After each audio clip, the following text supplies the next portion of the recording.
আপনি যত ভালোই অভিনেতা হন না কেন, আপনি যত ভালো নিজের ফিলিংসটাকে হাইড করে রাখতে পারেন না কেন, আপনি যতই মনে করেন না কেন যে নিজের ভিতরে যা চলছে সেটা আপনি মানুষকে বুঝতে দেন না, কিন্তু একটা জিনিস আছে যেটা আপনি কখনো কোনোভাবেই ফেক করতে পারবেন না। সেটা কি জানেন? সেটা হচ্ছে আপনার এনার্জি, আপনার অরা।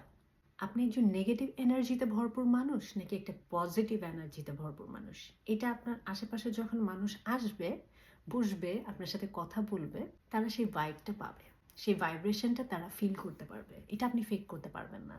আপনি আপনার মুখের হাসি ফেক করতে পারেন, আপনি চমৎকার কথা বলতে পারেন, আপনি চমৎকার অভিনয় জানতে পারেন, আপনি খুব ভালোভাবে মানুষকে ম্যানেজ করতে পারেন, বাট দিন শেষে আপনার ভিতরে যদি টক্সিসিটি থাকে, আপনার ভিতরে নেগেটিভিটি থাকে, আপনি একটা মানুষকে পছন্দ করছেন না, কিন্তু আপনি ট্রাই করছেন শো করার জন্য যে আপনি তাকে পছন্দ করছেন, সে কোনো না কোনোভাবে কোনো না কোনো সময় ওই নেগেটিভিটিটা তাকে স্পর্শ করবে।